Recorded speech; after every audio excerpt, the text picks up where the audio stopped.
Est-ce que tu t'es déjà posé cette question toute bête, à partir de combien un casque gaming devient vraiment meilleur qu'un autre?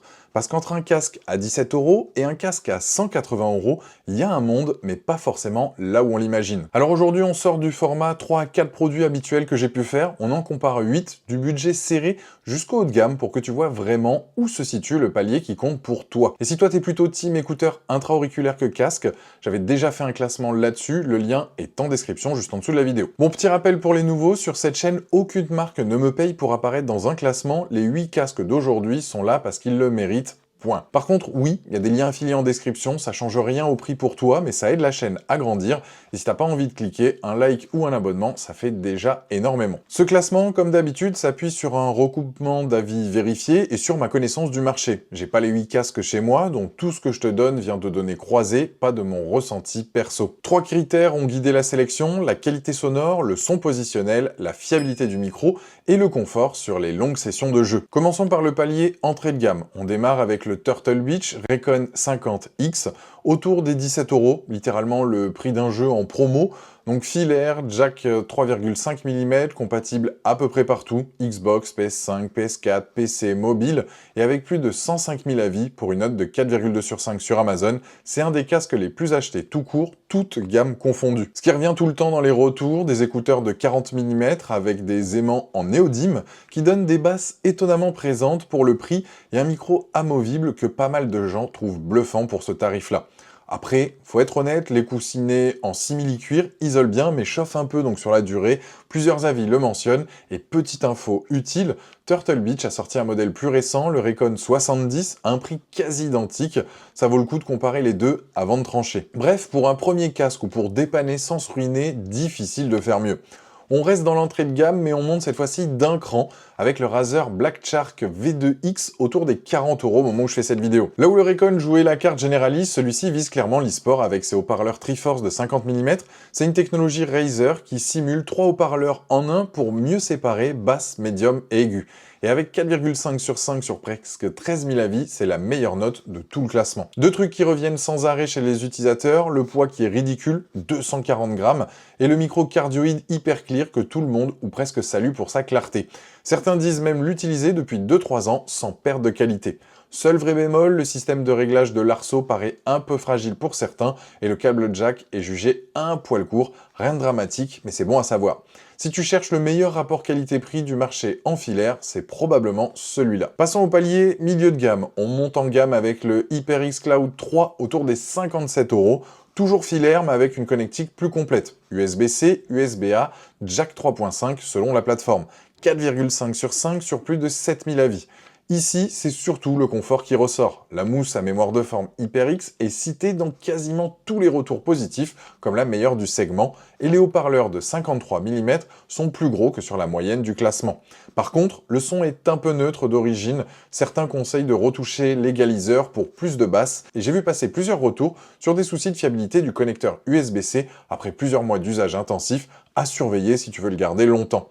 Celui-là, c'est clairement le choix confort si tu veux pas encore passer au sans fil. Toujours dans le milieu de gamme, mais cette fois on passe au sans fil avec l'Asus ROG Pelta autour de 104 €. Connectivité Trimode, Bluetooth 2,4 GHz via la techno donc Speed Nova d'Asus et USB-C filaire en secours. Sa note est de 4,3 sur 5 sur Amazon. Ce qui frappe le plus dans les avis, c'est la légèreté, 309 grammes malgré le sans fil, et l'autonomie, donc 60 heures annoncée en 2,4 GHz, avec une charge rapide qui donne 3 heures en utilisation en seulement 15 minutes de charge. Le hic, c'est que le rendu sonore par défaut manque un peu de profondeur.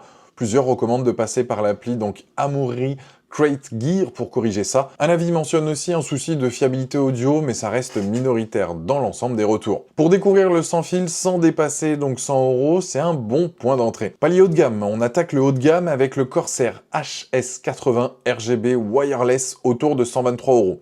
Celui-ci mise tout sur l'immersion Dolby Atmos sur PC, transducteur néodyme de 50 mm, 4,4 sur 5 sur plus de 4600 avis au moment où je te fais cette vidéo. Le micro omnidirectionnel est souvent cité comme l'un des meilleurs du marché en sans fil, et le confort suit grâce à l'arceau suspendu qui répartit bien le poids donc sur l'ensemble de la tête.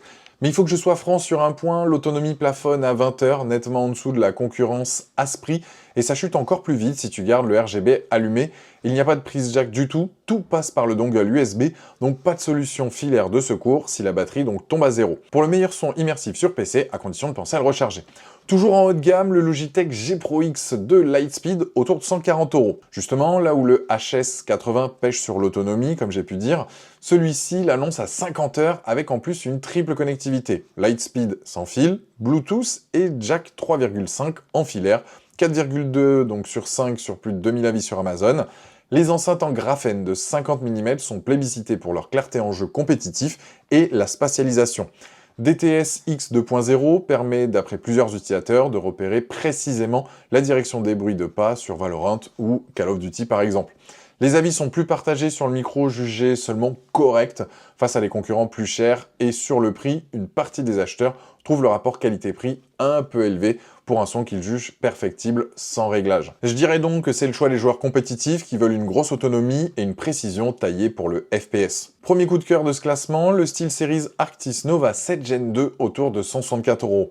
Ce qui le rend unique, c'est le contrôle audio en temps réel avec plus de 200 pré-réglages par jeu et la double connectivité simultanée 2,4 GHz plus Bluetooth.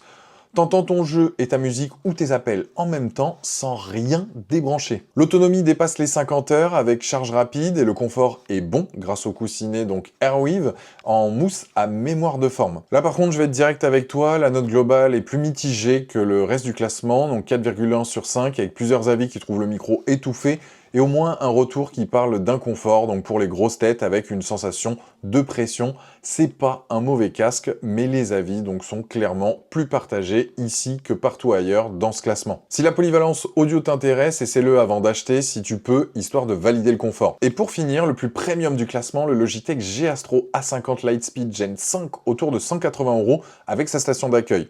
Sa grande force, c'est la fonction PlaySync. Un bouton et tu bascules entre Xbox, PS5, PC, Switch 2, avec en plus un mixage Bluetooth pour ajouter ton téléphone dans le mélange audio, 4,4 sur 5 sur plus de 1450 avis au moment où je te fais cette vidéo. Les transducteurs Projet Graphène sont salués pour leur clarté et côté confort, plusieurs utilisateurs de longue date, notamment ceux qui viennent de la génération précédente, trouvent ce modèle encore plus agréable sur les longues sessions de jeu. Le vrai point faible, et il revient souvent, la station de charge donc magnétique, jugée peu fiable par pas mal d'utilisateurs. Le casque ne recharge pas toujours bien s'il n'est pas parfaitement posé dessus, et avec seulement donc 24 heures d'autonomie annoncée, c'est justement le plus faible du haut de gamme ici, puisque tout repose sur cette même station. Si tu jongles entre plusieurs consoles et que tu veux la polyvalence multiplateforme la plus poussée, qui t'a composé avec une station perfectible, c'est clairement lui qu'il te faut. Voilà pour ce classement, 8 casques, 4 paliers, et à chaque fois un vrai point fort et un vrai point faible, pas de langue de bois ici. Tous les liens sont en description, donc juste en dessous de la vidéo, avec aussi donc celui vers mon classement écouteur gaming, si jamais donc tu préfères les intras. Une question sur l'un des 8 ou sur un casque que tu aimerais voir dans une prochaine vidéo, n'hésite pas, dis-le moi en commentaire. J'essaierai donc de répondre à tout le monde, au maximum de personnes. Et si cette vidéo t'a aidé à y voir plus clair, pense à mettre un j'aime, un abonnement, ça aide vraiment la chaîne donc à grandir. Et je te dis à très vite pour une prochaine vidéo. Ciao!